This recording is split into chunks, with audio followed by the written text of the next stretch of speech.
Well, welcome back. Cashing in on crypto, Bitcoin pulling back after topping $60,000 over the weekend, and some are betting big. Katie, before we get to the VIX, I want to go to Bitcoin. We were putting our Bitcoin fund together, and I was looking at dollar volume in the money supply. Cryptocurrency is gaining greater acceptability. It is so much so that it is being requested instead of a paycheck. The great cryptocurrency war is about to begin. First off, what do you make of this surge to $60,000? And the IRS is making sure it is factored into owners' taxes. And this is what's ahead, where you get the insights you need to help navigate this turbulent world. At that time, it was at 26%. If the stimulus is fully implemented, meaning we had 26% more dollars in circulation than over the past 244 years. Miami Mayor Francis Suarez proposing a resolution to give city workers the option to be paid in Bitcoin and also allowing residents to pay some of their taxes using the cryptocurrency. It's all in the process. We've obviously got a huge macro element of what's going on here. India is moving to wage full-scale war against Bitcoin and other cryptocurrencies. The government has made it known it will soon make the possession of virtual currencies like Bitcoin a criminal offense. Fox News correspondent Rich Edson looks at Bitcoin's growing popularity. If you put the whole stimulus in, which it will happen, that's another 16% more dollar formation. So you've got a 40% increase in dollar volume. That's going to show up in asset prices. And here's the thing that I worry about. So can we just pull up your Bitcoin compass, which is good. We made a graphic of it. So are you saying it shows in the short term Bitcoin's a buy? Because every time we do this, it's very, very good for people that own the assets. You get tremendous amounts of asset inflation, but the wages never catch up. You've got 20 plus million people unemployed if you look at the U6 numbers. The trading, mining, issuing, or transferring of crypto assets will also be prohibited. Offenders will face potential jail time. With the Fed, with no other way out of its current predicament than to just continue to print money. Good morning and welcome. This is so interesting because right now Bitcoin has been so nebulous. People can't really understand it because they can't touch it. They've got two major problems. Obviously, they are battling a lack of growth. But they're also battling the fact that they have a $28 trillion debt pile in the United States. The government should back off, but probably won't. India will have plenty of company in this war. And they can't catch up, Joe. And then that gap gets wider, and then the politics gets angrier and more loaded with populism. So we have to, it's a very complex thing right now. But the number one thing that I would recommend to people is have some defensive things in there. I personally think Bitcoin is a long-term hedge. Let's just pull up the graphic if we could. Long term, it's a buy. Medium term, not so much. And the same applies for stocks. Explain this. But you are sort of weaving this into your system in a way where people can use Bitcoin to be paid and paid for things. And all of a sudden, that becomes a game changer. Why are you doing it? So if they can't get growth, they can't stimulate jobs, then they can't end up diminishing that pile. So the only way that they can actually attack it at all is by devaluing it. Governments and central banks will fight to preserve their monetary monopoly. They don't want independent individuals and entities creating a credible alternative to their own money. If you really understand Bitcoin, you'll recognize why places like Morgan Stanley are coming into the space. It's a scarce asset. And as we were talking about last time I was on the show, that supply-demand imbalance plus the impregnability of the blockchain is going to make that asset very attractive in a world printing money like this. Albeit volatility obviously up again by the end of the session today. Tell us what you're thinking, Katie, about cyclicals here and specifically between the two recent outperformers, banks and energy, which moved in opposite directions today. Well, we in the city of Miami, we want to be known as the most technologically forward city in America. We realize that technology is the future of our economy. And so not only for my generation, but for our children's generation, we want to make sure that we're creating the kind of economy that our children can be successful in and can produce high-paying jobs. Professional football player Russell Okung has a Super Bowl ring, 2 Pro Bowl appearances, and a lot of money. In May 2019, the offensive tackle demanded, "Pay me in Bitcoin." Anthony, I can't attribute the action in gold to anything other than it's at least a percentage of those people are now buying Bitcoin and not gold, because gold, given that what you're describing, gold should be running right now. Is it going to Bitcoin? The world is changing. So I saw an opportunity.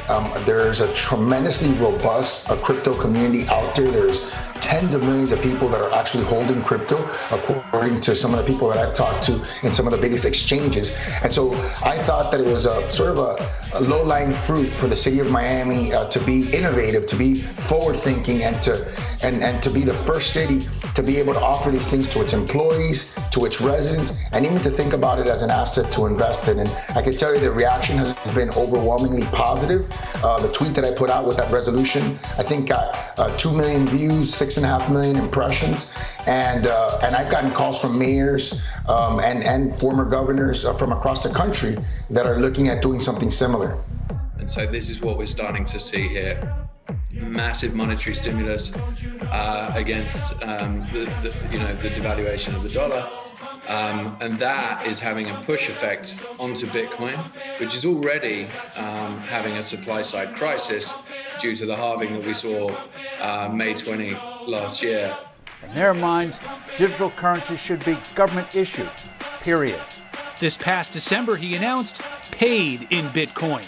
Okung received half of his $13 million salary in the virtual currency, right in the middle of Bitcoin's massive run-up in value. That's the vinyl record, Joe. That's the vinyl record. The world's changing. This Never is did before with gold, Anthony. That's what people would say. I mean, you go back 4,000 years. Is it really changing this time? I mean, it kind of looks like it. Look at that. Well, it was 1500 something where Copernicus said, we may be revolving around the sun. I mean, things do change.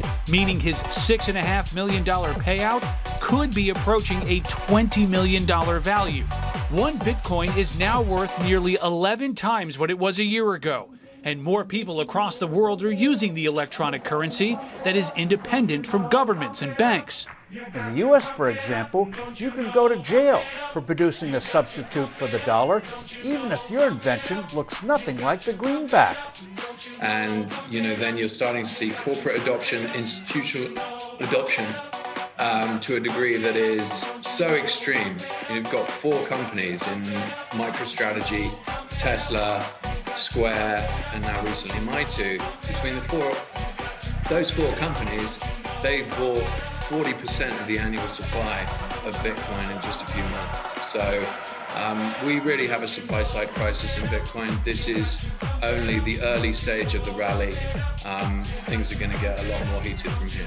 You're seeing increasing demand from customers and consumers who want to be part of this new financial system. And so we have to look at it rationally, and we have to accept that if money is a technology that allows us to transfer goods and services to each other efficiently, the technology around us would likely improve money, which is a form of technology. And so Bitcoin has done that, and Bitcoin has slayed 8,300 competitors.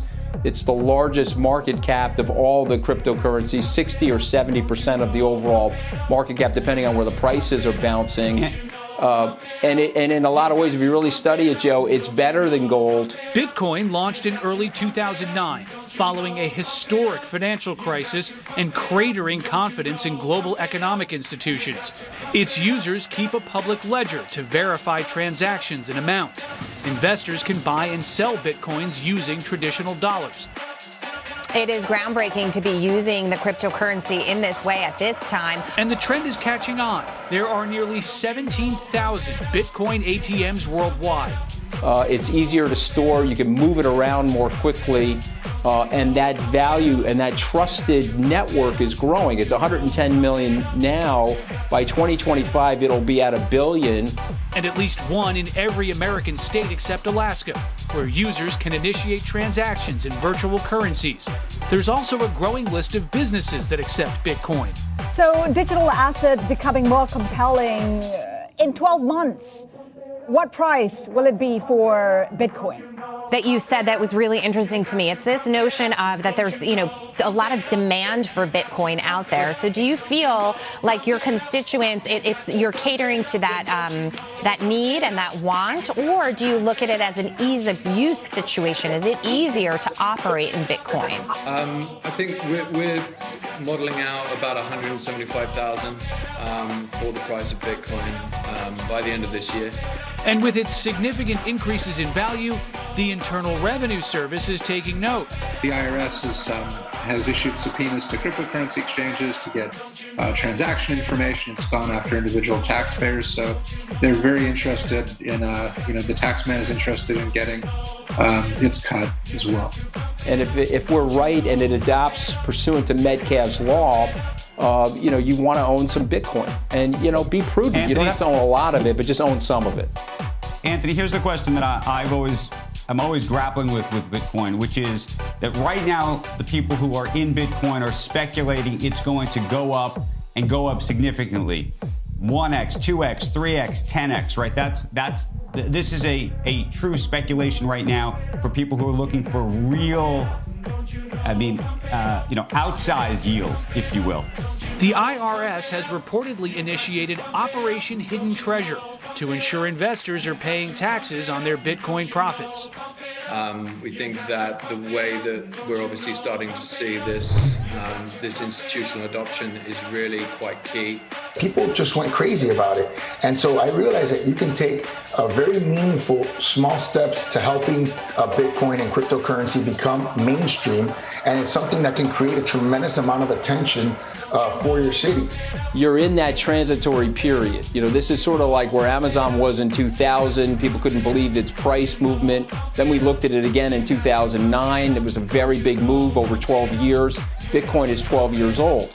Yet if you bought Amazon after the 12th year, Andrew, you got a 64x return on your money from 2009 to 2021. And let me just step back for a second. If you bought Amazon on the public offering May 15th, 1997, the $10,000 that you put into it is worth $21,140,000 today. And like I said, I've been to the state capitol. There's currently a bill at the state legislative level that's being carried by very progressive state senators and a state representative. And right now is in Tallahassee to make Florida one of the most crypto-friendly states in the country. I didn't realize until I did my research that Wyoming was the most crypto-friendly state in the country. And now, hopefully Miami will be the most crypto-friendly city in the country.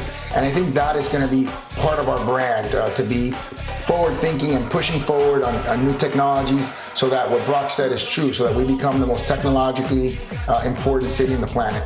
And there have been sizable profits for football players and other investors, though Bitcoin's climb has been volatile and its value has gone up and down much more than traditional currencies.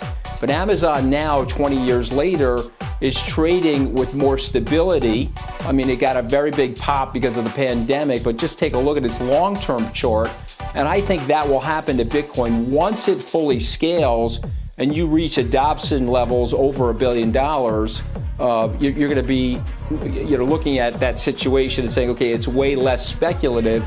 One last point, Bitcoin got to $1 trillion faster than all of those companies, primarily because it's decentralized. And so now you're taking all of that C-suite drama and all the politics associated with it away from it. It is a fully scaling monetary network and store of value, and it's going to get there over the next 15 years. Richard, what are the obstacles to Bitcoin going to levels that you just mentioned? And what about the whole idea of the blockchain behind it and the anonymity that it actually does have? Many regulators have looked at this very closely. What would happen if that anonymity was taken away from Bitcoin? What would happen to this currency, and what would happen to others which are also anonymous? Well, actually, Bitcoin isn't anonymous. Once you start to be able to track who owns what wallets, then you can very easily map all the transactions within the network. In fact, the FBI, they use this quite effectively to track down criminals and shut down criminal activity. So Bitcoin itself is not particularly anonymous. The blockchain, it can be tracked very, very easily.